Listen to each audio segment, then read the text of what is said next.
ayiwa Yusu an bɛ lamɛnbaaw ni filɛlibaw fo k'u waleɲuman dɔn i ka dɔn bi ye tarata ye kalo tile 15 an bɛ marisi kalo la san 2022 Yusu e ni ne an bɛ studio ba min daw kɔnɔ Yusu ka dɔn Masaramani ale ye dugu kurajɛ ale de fana bɛ dugu jɛ majugu ni maɲuman bɛɛ lajɛlen ye a ti tɛmɛ dugu la ka dɔgɔ o siratigɛ la min ye ka dɔn kunnafoni gafe waati ye nin y'o sele Renouveau FM sanfɛ nin y'o waati ye Renouveau Télé sanfɛ ani radio mun bɛ n'olu bɛ a ta an nɔfɛ walasa ka cari fa bɛɛ lajɛlen fɛ o ye groupe Renouveau ale hakilina ye Tarawele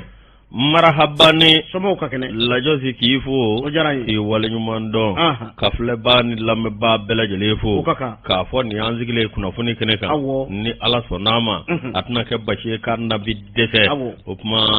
nɛgɛw karafe a bɛ min bolo bi o ye Fuseni Dawu ye l'enfant de Kifoso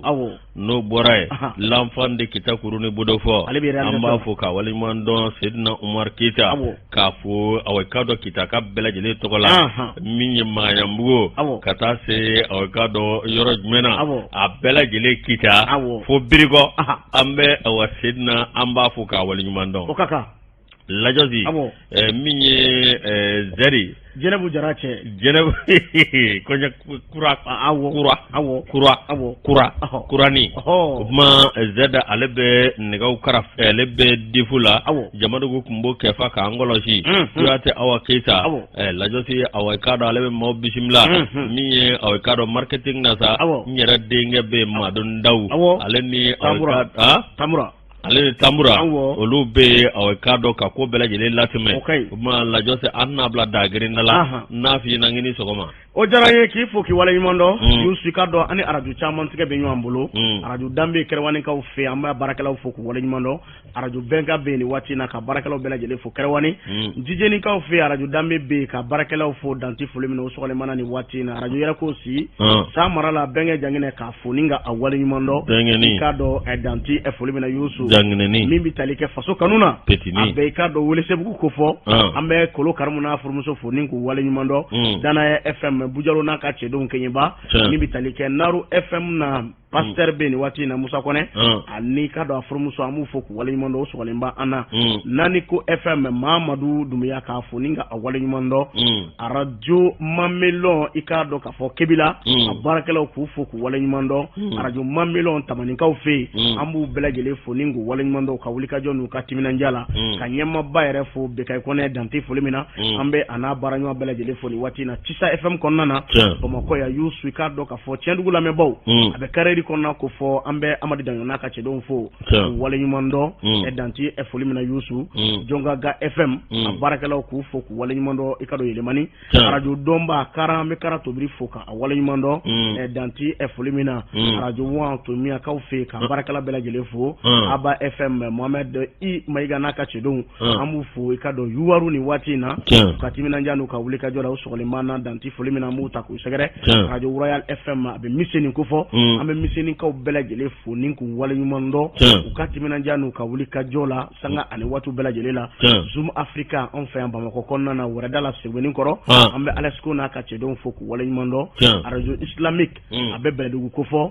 an bɛ i k'a dɔn k'a fɔ Kolokanikaw fo ni k'u waleɲuman dɔn i k'a dɔn u ka timinandiya n'u ka wulikajɔ la Njiba FM a bɛ Kati Falajɛ ko fɔ an bɛ a baarakɛla bɛɛ lajɛlen fo ni k'u waleɲuman dɔn Yusu fɛn fɛn bɛ yen n'o sɔgɔlemana nin waati in na Buguni kunka lamɛnbaaw k'u fo k'u waleɲuman dɔn an ka musokɔrɔba ɲuman bɛ yen nin waati in na Bafanda jɛnfurabɔla don k'a fɔ a ka timinandiya n'a ka wulikajɔ la Yusu radio fɛn fɛn bɛ yen n'o sɔgɔlenba na Ɲeleni Segu Makɔnɛ Baba Mayiga k'u bɛɛ lajɛlen fo ka timinandiya la an'u ka wulikajɔ la Marakalakaw olu fana fo nin waati in na k'u waleɲuman dɔn Dante foli min na i k'a dɔn radio min sɔgɔlenba na nin waati in na an b'u fo k'u waleɲuman dɔn an ma ɲina Fanakaw kɔ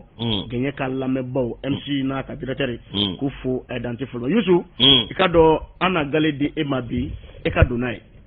lajosi ni y'a diya n b'a minɛ ni barika ye ala k'an sutura ni saya sutura tɛ lajosi an ka wolomasiri tabaw olu minnu bɛ ka kɔngɔ ni muɲɔgɔn ani aw ka dɔ k'u yɛrɛ di fasogo la an b'a fɔ n ko yarabi ala ka awa min ye a diya an bɛɛ lajɛlen la yarabi ala ka jamana in basigi indépendant an b'a leta lajosi aw ka dɔ min ye porfo et usage de faux min ye gaɲɔn kulubali Kajatu Samake alu Kallu Samake Ali Basi ani Mohamed N Maiga nunu bɛ IRD kɔnɔ aw ka dɔn nunu kɔni welela min ye k'u bila kiiritigilamaw ɲɛkɔrɔ lajosi nin kɔrɔ ye k'u bɛ bolola kiiritigilamaw bolo bi min ye yanni fɛsɛfɛsɛli ka kɛ k'u ka dɔn nin ma sɔrɔ dɔwɛrɛ fɛ aw ka dɔn ko bɛnbaliya i ka dɔn ale laban de bɛ so kɛ tomu bolo ye a bɛ dugu kɛ aw ka dɔn min a bɛ dugu kɛ aw ka dɔn aw min ye a bɛ dugu ci lase aw ka dɔn min ye URD bɛ waati jan bɔ bɛnbaliyaba o bɛ URD kɔnɔna na URD maaw kɔni u ti ka ɲɔgɔn kan bɔ cogo ji la o de kɔnɔna na sa min ye aw ka dɔn jɛkulu dɔ nana ka na sigi ko CPS URD lazo ni jɛkulu aw ka dɔn dimanche janvier kalo tile 16 min ye palais de la culture min aw ka dɔn tiɲɛ yɛrɛ la ko ninnu ye lajɛ dɔ kɛ lajɛ min n'u y'a jira k'a fɔ maa saba biro la ko maa 2 olu kɔni y'u kan di k'o bɛ yamaruya don olu ma k'a fɔ k'u ka labɛn kɛ labɛn bi n'o bɛ kɛ sababu ye i k'a dɔn ka parti maa ɲɛmaa sugandi lasi aw ka dɔn tiɲɛ yɛrɛ la min ye aw ka dɔn nin kuma ninnu lasi aw ka dɔn jaja ko wɛrɛ bɛ nin jukɔrɔ ko ye wɛrɛ min b'a jukɔrɔ min ye aw ka dɔn biro min bɛ yen n'o ye biro executif national i k'a dɔn tiɲɛ yɛrɛ la maa minnu bɛ k'a fɔ aw min ye tiɲɛ ni aw ye olu dɔw tɔgɔ don lajosi ka tila k'u ka signataire y'a kɔrɔ i k'a dɔn olu kɔni dabali banna min ye aw k'a dɔn olu fana ma dɔwɛrɛ kɛ dɛ olu y'a jira k'a fɔ min ye olu tɔgɔ ye sɛbɛnna tɛgɛ min k'olu jɛngɛra n'a ye k'a fɔ ko lajɛ in ka kɛ n'o ye aw k'a dɔn congrès balalen lanse o min kɛra sa olu fana taara ka taa aw k'a dɔn min ye ɲangini sɛbɛn na sɛbɛn min n'u y'a ladon u y'o ladon min ye aw k'a dɔn tribunal la tribunal de grande instance de la commune 3 district de Bamako pour faux et usage de faux lasi aw k'a dɔn min ye u ye ŋanaya kɛ ŋanaya min aw k'a dɔn ni tɔ k'a jɛ don min ye aw k'a dɔn 3e vice présidente o ti dɔwɛrɛ ye Maramu Kulubali Kajatu Samake ani 14e vice président min ye Gwaɲɔn Kulubali Kalilu Samake 6e vice président ani maa wɛrɛw aw k'a dɔn min ye tiɲɛ yɛrɛ la k'olu de kɔni nin ko labɛn maa dɔw kɔni y'o tɔgɔ ye aw k'a dɔn u ka lisi la i k'a dɔn olu ma tɔgɔ sɛbɛn o m'u tɔgɔ di wa i k'a dɔn bɛ ŋani kɛ ŋani ti dɔwɛrɛ o ye signature parce que olu fana y'a jira k'a fɔ tiɲɛ yɛrɛ la olu ma jɛ n'a ye cogo si la min ye aw k'a dɔn a ko ka taa kiiritigilamaw ka bolo kan n'o tɛmɛna ka bɔ yen lajosi a daba wulilen don URD kɔnɔ koyi min ye aw k'a dɔn pôle économique et financier Bamako min ye aw k'a dɔn u ye jalaki bi yen fana ka i k'a dɔn aw min ye u y'u wele ka taa ka na nka aw k'a dɔn sɛgɛsɛgɛli kɛ o sɛgɛsɛgɛli la sa Gwaɲɔn Kulubali Maramu Kulubali Kajatu Samake Kalilu Samake min ye ale nazi Mohamed N Maiga lasi n'o tɛmɛna ka bɔ yen min ye aw k'a dɔn kɔni aw sɛgɛsɛgɛliw kɛlen u nana ka na ye tiɲɛ yɛrɛ la aw k'a dɔn ninnu kɔni ye min fɔ min ye aw k'a dɔn olu kɔni bɛ a ko to ye nka min ye u na ninnu minɛ ko bila u bolokɔrɔ laso o min kɛra nin ye sa i b'a ye k'a fɔ tiɲɛ yɛrɛ la min ye dantɛmɛwale aw k'a dɔn k'o de bɛ IRD kɔnɔ bi e ko IRD n'a bɔra na a tɔ na to bilen de laso aw k'a dɔn min ye cadre dɔ bɛ IRD la ani maa wɛrɛw i k'a dɔn aw min ye olu fana donna nataw la olu na wele ka taa bɔgɔjɛnen kan k'a jira k'a fɔ k'u ye congrès dɔ kɛ congrès min n'a tɛ parti ka awa ka do yamaria kono no tebena ka boy minye parti tamashien o tel logo wa ani ka do parti ka awa ka do minye kashi kashete dore ame mu wele ko tambon wala sa awa ka do sebe akai yamaria fika awa ka do ani tara sebe na ti la jo si awa ka do nyere la o mingera sa anuka awa ka do parti nyege ananyeda o yekulare layosi nunu yo bela jele ta ka baraka no wa yamara tu bolo wa ka do awa minye olumanga nai a minye awa ka do nyera la o kemme ko na seben bi o fana kola minye ona awa ka do tasma toke tasma kandu bayele malina affaire affaire aywa na borada mfan fana na fo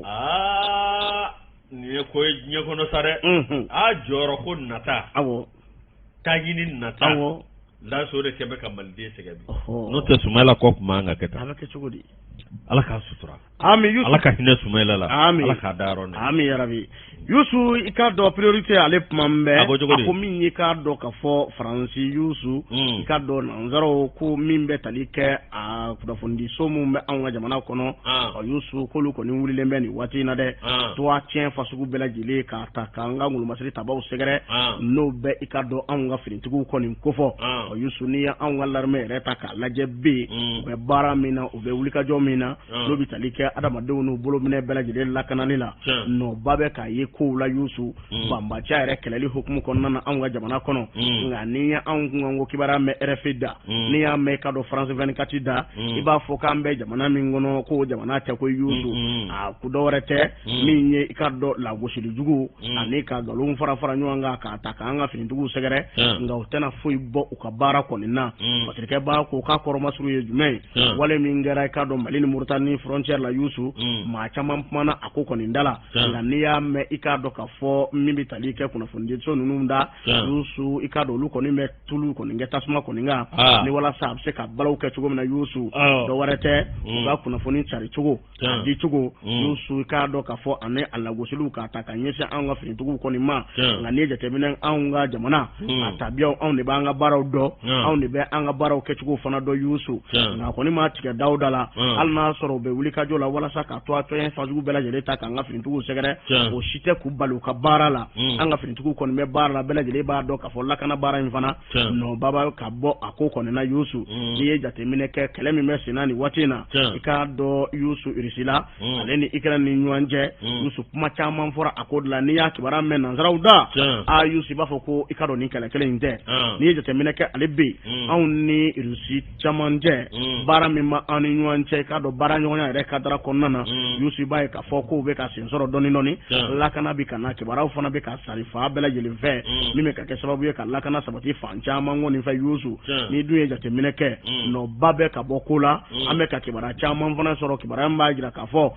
anga fini tugu be wuli ka jo mina ube ka ikado bambachu ka ikado dadigi ke ula fancha mango ni fe ka sababu ke ikado wuli ka jo mime ka ke sanfe ni sanfe panguru ye yusu ani wuli ka jo mime ka ke duguma ninga ikado kurundoli boloda unanyo na chama mba yusu ame ko bara munge nani risiti ke benyo mbolo akode gwambe ka do club leula ni wati na nangarado ikado RFI ni France 24 ulu be ka kibara kolo ko ni chare ka nyese anga fini nduguma nga kanga jamana famo de kanga fero sigi senga alna soro anga jamana kono be mimbi talike ashifinje kulula ani jereje kuluba ko ni wulembe ni watina ko kuna fondi somu mbe anga jamana kono nanzara otogola musu ko ka fere yinu la barsabula kibara mbe ka di ani minye kado chien o cheka janu anye o koroma suru ye ikren ni kado Centrafrique ani kado golami mo oro la yusu bala jele nyebe ako ere ko ni tabulo la o be kado ka kibara kolo munchari e ambe domina ina fo bi o bibi na kanga jamana nyemo kanga fero sigi senga jona wala saka ko imene ni bolo fly wala sala kana ka sabati anye bina ni mo aso de nga se ka lafia nga otita fio ni kuna foni nyuma ndilite mamu mbe ka kuna foni kolo ndi no be ka do ka fo kuna foni so no ngovo no be ka do na zaro ta ko fa anwa jamana kono RFI ni France 24 ayusu ko ni unta nyide o ambe domina ko mi bi o ko ni mbe ka do wuli ka jo fasu bela jelela la gosilu ka takanga ikado fama ko ni segere tirijara ni yale ka fasiri an min boy kado priorito kono emi fiena dugu do be jamana do be agwane olu e France Inter tige ka bufe ka tla ka 24 France 24 tige les chaînes de propagande a caman bɛ u y'a tigɛ dɛ. A banna. O kɛra jamana dɔ la an y'o ye. Ala k'an mun diya. Amin. Ala ka sababu ɲuman d'an ma. Amin amin. Lajɔsi an bɛ sɛbɛn ta. Sɛbɛn min n'an b'a ta o ti dɔwɛrɛ. L'alternance. Lajɔsi ale kumana. Yusu Sisɔgɔ. Min ye Yusu Sisɔgɔ. Ale ka journal don dɛ. Min ye Asumu. Ale ni o ka dɔ Choguel Kokala Mayiga ni ɲɔgɔn cɛ. Awɔ. Lajɔsi o ka dɔ e ko a laban. A tɛna kɛ o ka dɔ awɔ min ye furusa ye de. An ka taa. A na kɛ a ka dɔ u na ɲɔgɔn bila sa. Lase a ka dɔ tiɲɛ yɛrɛ la. Awɔ. A dogolen tɛ maa si la anw ka wolomasiri tabaw. Awɔ. Tare. An ka wolomasiri tabaw kɔni u bɛ ka yɛlɛ. Awɔ. Lase yanni ka don ni nin kuma ye. N b'a ɲini a ka dɔ Asimu fɛ. Asimu. K'a ɲini ministre de la défense fɛ. Chef d'état major général. Awɔ. U k'a fɔ an ka sɔrɔsiw ye. N'u kɛlɛkɛyɔrɔ la. Ka fɛnw filmer ka bila a man ɲi. U ka sabali. Ka fɛnw filmer ka bila a man ɲi. A man ɲi. Surtout jamanaw b'an nɔfɛ cogo min. Moritani min kɛra nin. Awɔ.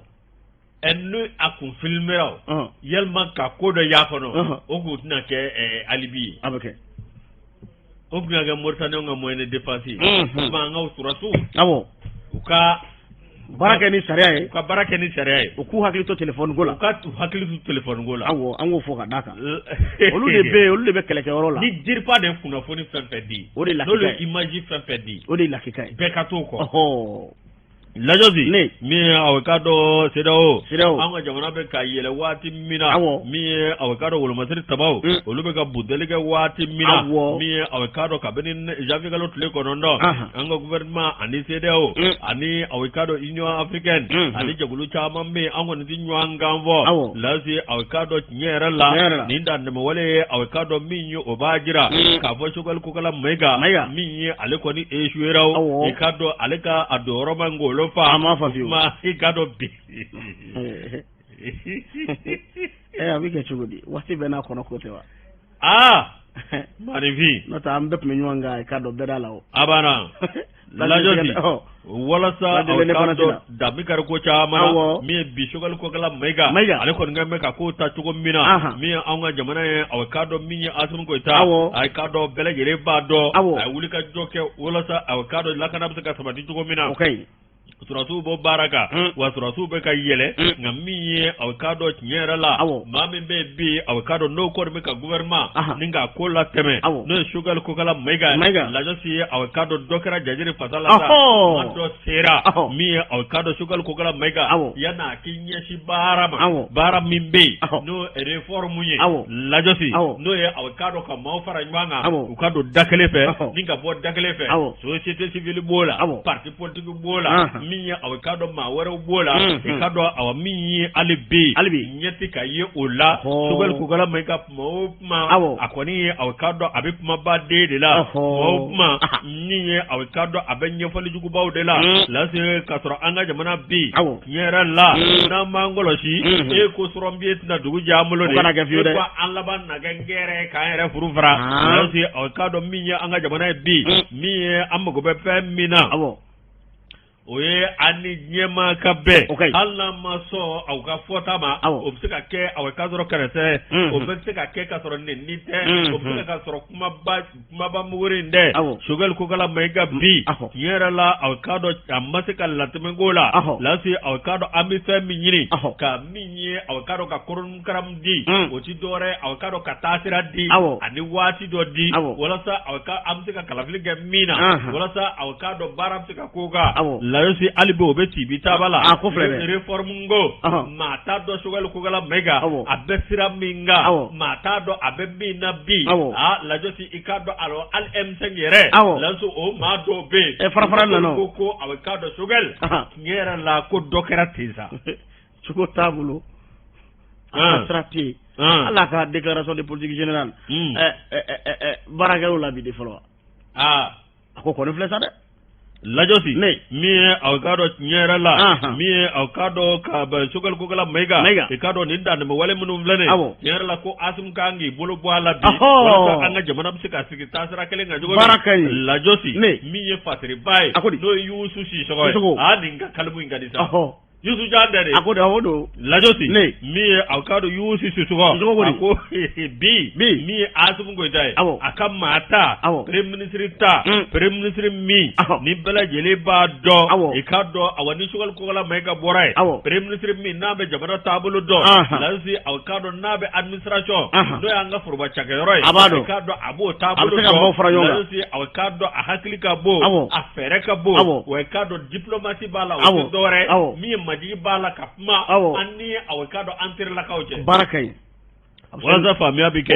lajosi mi awkado nyerala mi mami mbe awkado rezo kono otidore mami awkado nabe ko kalama nabe ko kono lasi awkado no kera mi obse katana estragleve ngabi ikado angoni me patikolo ba folla mi awkado angoni mbe awkado sirado ka andado sirambe katana nye wan ma waraka barate mi awkado sugal ko kala mega lajosi ode konna nasa ko awkado bama yeleba de kake prime minister ka nyini minye awkado jam obim sika jamana de farajwanga ka ando dakleve ka bo dakleve note minye aw prime minister bimbe namse ki lakana ikado sira awkado ka peresorola lajosi no boray ikado ame reform institutionnel minyini ikado anni anganga awa minye jamana akasara sumba kura ningo boloda ikado teleala minye awkado constitution ko mami msogo ke barakai note adokara ko dinte dokara ko jajiri fasala yuzu jidogo ni ale ka fasiri anya bo alternance ko no tati mena shishiti bo ameka do dinga dona yusu kwa gwele kosobe ikado ka kanumbo fo ningu wale nyimando danti efuli bina yusu amta sugulawa sugu temena efolo Yusu ikado fasiri alipmambe angata ikado kajolo indicateur jiro nouveau alipmana sigida yele ayeka do ka fo minenko ndi kajolo muso ma yusu minye kado sibiri do kalo kleta ani fla no be marsikalo ko fo samba fla ni muga ani fla kajolo yusu minye kado ka fo lancement kera ide lancement no be kado sigida yele nga lancement ko ni ngofo yusu akene kono akoni nyi kado sefa wari million fla ani kado wa kemena kunganve yusu ninga do minewna safne glamineu kado nako mineu olubise ka di tugo mina musula kaw ma wala sa ku deme ofana ka se ka ko ke deme sigida yele na fo asigi sugo be tugo mina yusu minye musula kaw ikado ku dege barawla ka se ka se u yere koro akoni nako ereta ka laje nako bara akoni kera sabu yo ka formation ge muso keme ani bisabani flakun o yusu nako ere bara tugo koni na ani minye kado ka fo shifu ni musula kaw ma keme saba ani ma biduru bonyongo olu kala na safne ere glan chogola ma ba chama me kene kono anji sun yere me nin kene ngono antara ngoni ye foli chama nge anyi kado duguti la kaw bela jele fu kado kajolo yusu minye ambassadeur mesikida yele to la kajolo umaru jara aleni ma baw chama ni la maw ngoni nye am bismillah ni buyeni karama koni nye yusu ikado ka fo ambassadeur ka pumala no umaru jara ye akoni ni sonja belebele ale bulo ikado sikida yele ikado ale kelenga ni baraba ngoni nge ka maw digi ka bare minye we fasado nyuma bara ko ni kabina damne na fambe domine ko mi be ko ni mbe ikado ka barata yan ko ni ngele fa njama ve muso ka se ka musaka ni nyana bo uyere ye ka ko kedeme ikado ka foso musaka ko ni na we sigida yele ko ni tabulo ko ni nye minye musula ka otogola ka fo mimbe kajolo madam Sitan Traoré ale ko ni ye ikado ngane nyuma mbaye min dara ko lu ko ni segere kajolo muso bela jele togola ale ni sonjale mbado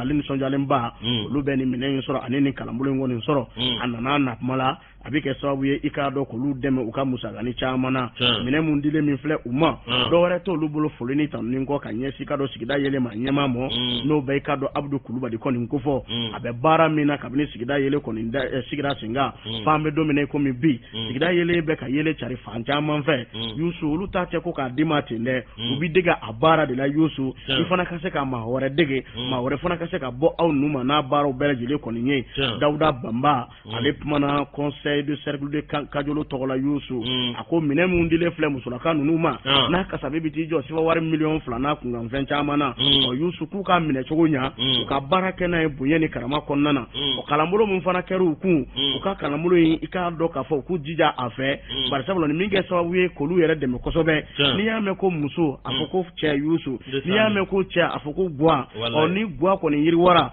musaka be fanja manve o wuli ka jɔ bɛ kɛ sababu yiriwa kana koyi sigida yɛlɛ hakilina ye nin de ye fan caman fɛ walasa maaw bɛ se ka i k'a dɔn faamuyali caman sɔrɔ cogo min na k'ale kɔni m'a ɲini tɔndenw jɛlen bɛ cogo min na u tɛgɛ bɛ ɲɔgɔn bolo cogo min na Yusu ale b'u k'u tɛgɛ di ɲɔgɔn ma bonya ni karama kɔnɔna na aw yiriwa baaraw bɛ se ka kɛ cogo min na o musolakaw ni sifinw ko k'u jija u ka baara la u k'u bolo jigin fiyewu dɛ u ka i k'a dɔn u hakili to ɲɔgɔn na u ka baara kɛ bonya ni karama kɔnɔna na jamana in bɛ se ka bɔ nɔgɔ la cogo min na o sigida yelen Abdu Kulubali n'o ye k'a dɔn a ma ɲɛma ye a ye kuma ta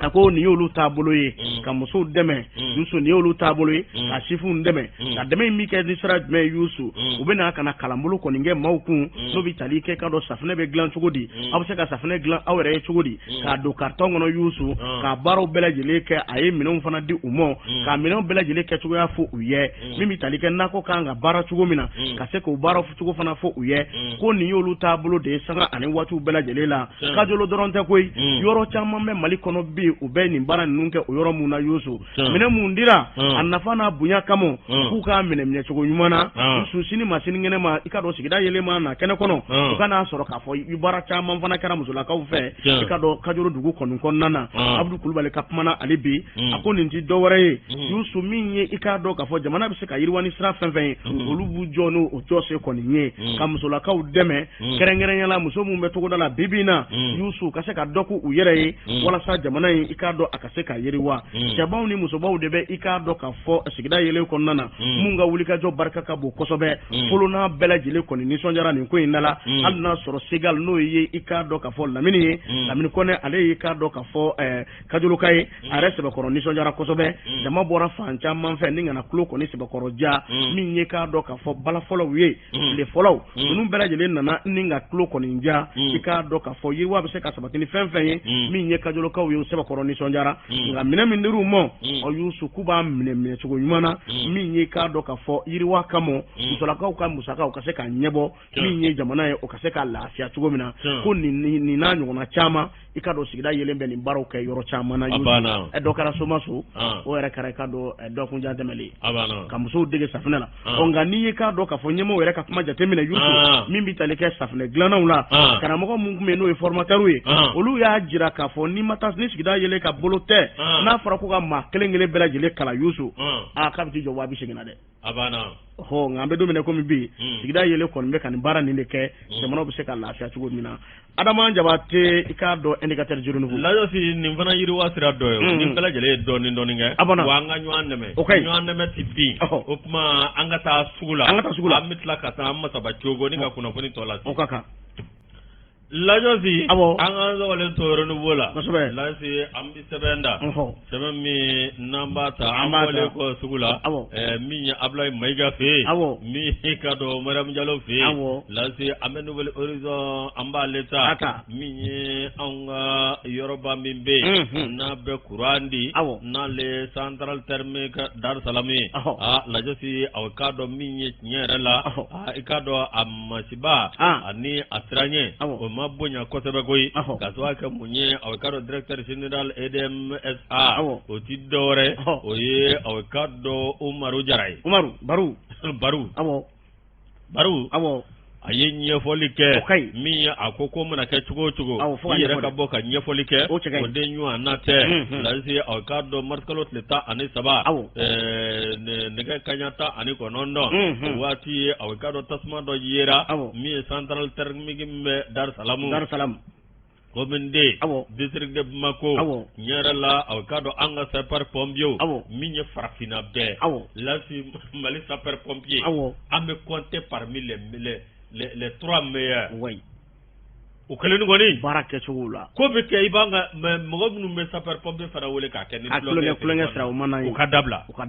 Lasi waati min na aw ka dɔn ni nin ko in daminɛna min ye an ka sapeur pompier olu sina ka ye kɛnɛ kan de Umaru Jara ka fɔ la k'ale bɛ sapeur pompier maaw fo koyi u ye wulikajɔ min kɛ anu nana ni minɛn min ye anu ye baara ni cɛsiri min kɛ Lasi kɛra o kɛra sababu ye ni ye aw ka dɔn tiɲɛ yɛrɛ la aw ka dɔn min ye tasuma la min ye aw ka dɔn n'o ta a tun bɛ juguya ni nin bɛɛ lajɛlen Lasi o kuma nin min filɛ nin ni tasmai a ikado awa minye nyere la akoni awulila miye kunafuni adira oluma miye awikado minye ubaraka jogo munumbe central la Dar Salamu kunafuni muli bole gabi lasi awikado nyere la miye awikado super pombio olukon tere la ikado kadangari tasmai na la josi awikado minye nyere la alibi awikado minye baruye no umaru jarai nale energy di mali ama nyemai ay fole anitani awo lase biya baraka nyam be Senegal la josi awkado ani super pombio miye awkado mamunu be service la do la joso luka timinanja luka baranya do ka wuli ka jo ikado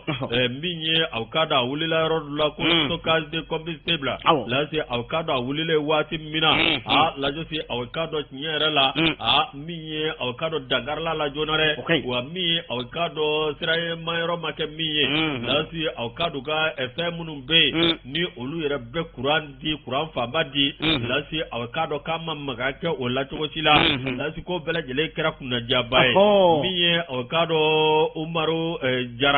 baru jara aleka fola ako minye nyere la miye awkado anga alibi miye awa energy de mali olu sago konti dore miye jamana dom teka kuran soro chugo mina miye ngai kado awa ningale la sa teka fo gele abate nga gele misanu miseka ye la zi fo fana ko fo maunyana ite kai ni ko kara dro ay boka ni fo bare ka boka kuna fo ndike ube mo kisi kuna fo kolo yere temenima o de be chagada chama nyamo je abana faut communiquer en wati la no kara do be lafiya nere ga jarala ka nyelele o tage baru yi sawa o e baru yi awangata ka fo jarala ka nyelele ka bi feno o e baru de la yosi baru awe ka do minye ayenye folike mi ako agent fla olumunu awe ka do nolu mekenega la yosi awe ka do ka tasma damnena oluko ne ko suko bela jeleke minye awe ka do nyerala ko nga awe ka do oluko ne do jogina la yosi awe ka do yobla awa minye kenati kila mau oluka buluka baraka ka do mani matwala minye ka do nyera la kama minamba nunu amolu tie wa minye nyera la minye ka fo minamunu be nolu be qur'ani amolu tie o minye ni wati ambe fundeni wati la bela jele ba do la si ka do amanu go jogo sila nga minye akoni me mi vo madola minye ningo kele gele amnisanu mena nga oluko ni mbala sugo bela jelela jamana dana mi takadauka jamana dewnya dana mi takadauka useka awaka bo olu jigi koro sugo chila olu na laje ko minanfa miye baruka fola akwa bela jeleka hakli sigi alibi anga du dakle fe ninga bo dakle fe ko muna gele a chugo laje se anga laje nywan fe na nyoke ammi awaka do jabi nyuma sorala obma ningo ni kera ma ami do de ke areka fola miye awaka do nyerala ma barabato mamunum banana e gado abido ke alaka nugo yakuye ya rabbi alaka ke farjaga boy o minye mani ko ma toala o de ale nimisi wasa yoroi o de ale niso ja nga miye awkado nyerala miye ankoko sugo bele jele kake wala sa ni nywana mingera anyugo flaka na ke tuni wa ko na bara sugo bele jele ko kadre ko nan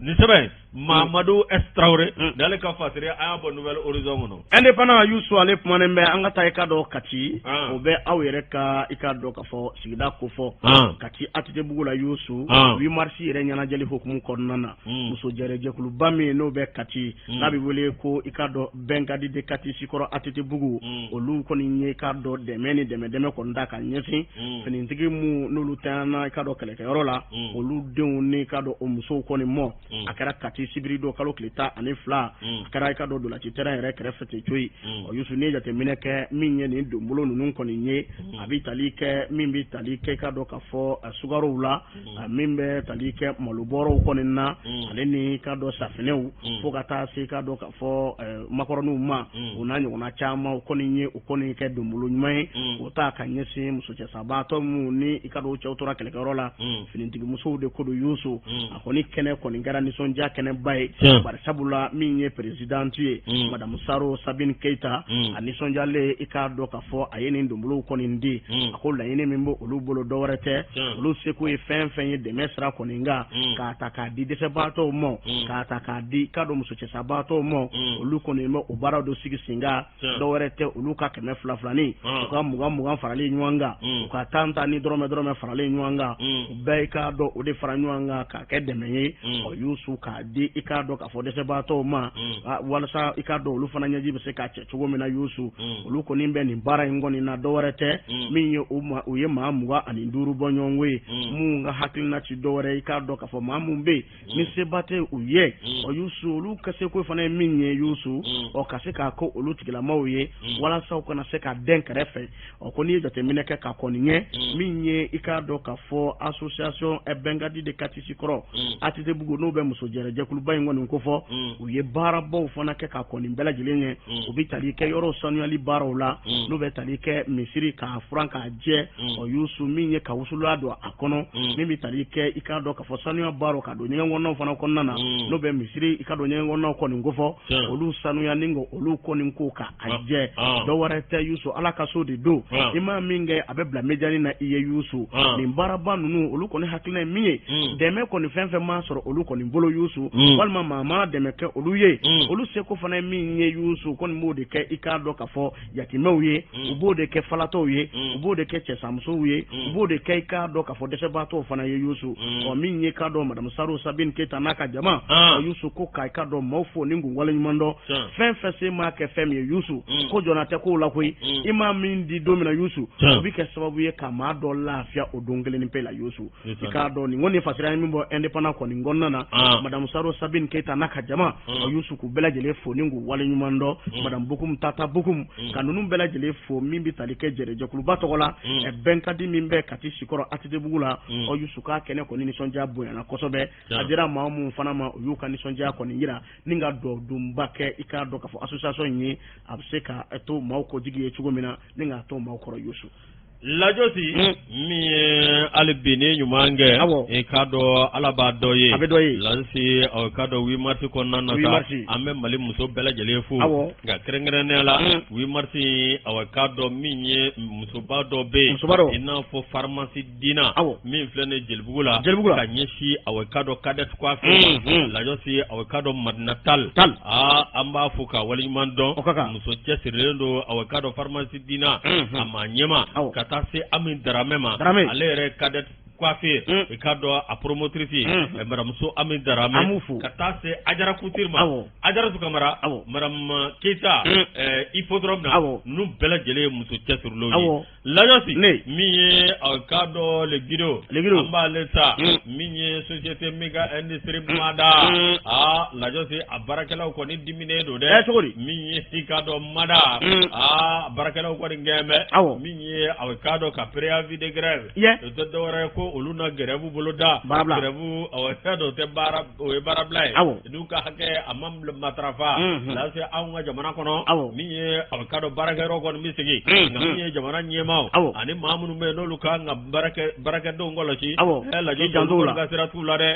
Lajosi nin bɛ maa dabali ba min ye k'a dɔn nin yɔrɔ kɔfɛlen ye société méga industrie Mada lase waati min na i k'a dɔn min ye baarakɛlaw ye olu kɔni olu ye wuli ka jɔ kɛ min ye k'a dɔn maa dɔ bɛ yen n'o ye Abulaye Penguruba ye Abulaye Penguruba Lajosi k'a dɔn nin ye baarakɛla ye maa dɔw ka fɔ la k'a ti kuma a kɔni bɛ baara kɛ lase k'a dɔn a bɛ san caman bɔ a bɛ nin yɔrɔ kɔfɛlen na n'o ye société méga industrie Mada de lase a bɛ nin yɔrɔ kɔfɛlen na a kɔni bɛ baara kɛ maa ladiri don min ye k'a dɔn kasara dɔ de y'a sɔrɔ o kasara o y'a sɔrɔ a taara dɔgɔtɔrɔso la a ma sɔrɔ yɔrɔ wɛrɛ la dɛ a ma sɔrɔ boîte de nuit la lase a ma sɔrɔ k'a dɔn min ye kundan wɛrɛ la a y'a sɔrɔ baarakɛyɔrɔ de la accident de travail lase Abulaye Penguruba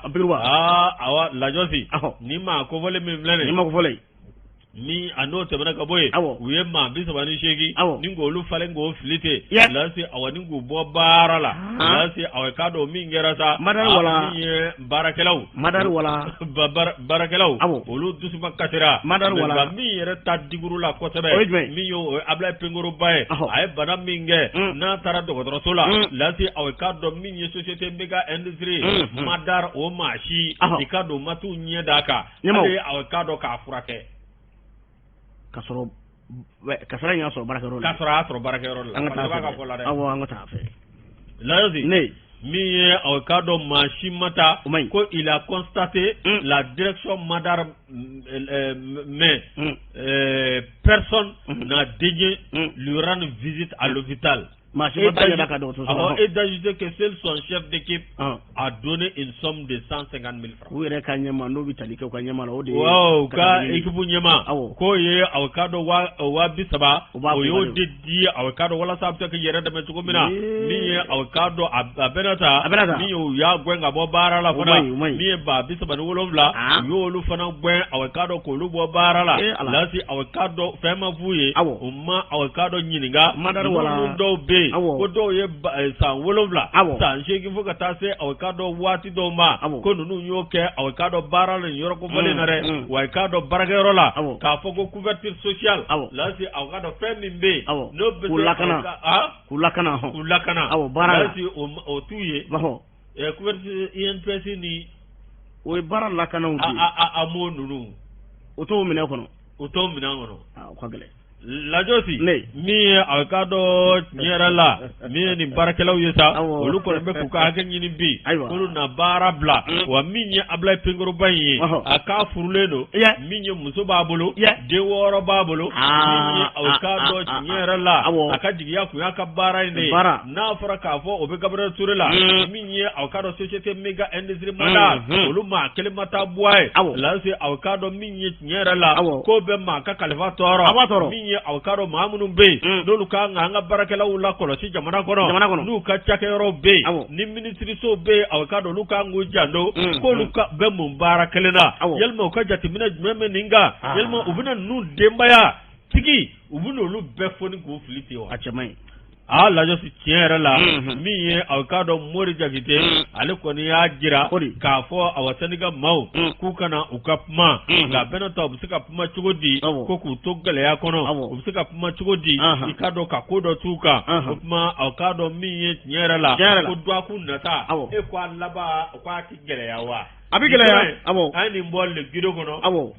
affaire à suivre Lassana Coulibaly ni ale ka fasiri yusu ikado ka fo semesesi musulakaw oli 8 mars nyanamaya akara ikado ka fo nisonja bay olu fana e deme nyonya ko nda ka nyesi ikado ke samso ma yusu o ka se ka ikado ka fo uyere deme chugo mina ko 8 mars e donye mimi talike musulakaw to la doka amical des femmes de la caisse malienne de la sécurité sociale MSSI yusu ni olu ko ye domulu dike tenendo kalo kleta ani nani marsikalo samba fla ani muga ani fla akera ikado ka fo were jabala bala mamun kumbe ikado akana kono ce samso ikado olunna na ninga domulu di umo yusu do wara te ubse ka se uyere koro togo mina yusu ma ba chama be akana kono ministry mimbe no yesimbe kana ko mo afo madam Jaminatu Sangare ale krefe Umaru Jara ale pumbe fo kata se ishaka kone mo ale minye kado CMSC ma nyema bay yusu koni niso jara kosobe uyu take domulu die ka di ka do ka foche samso ma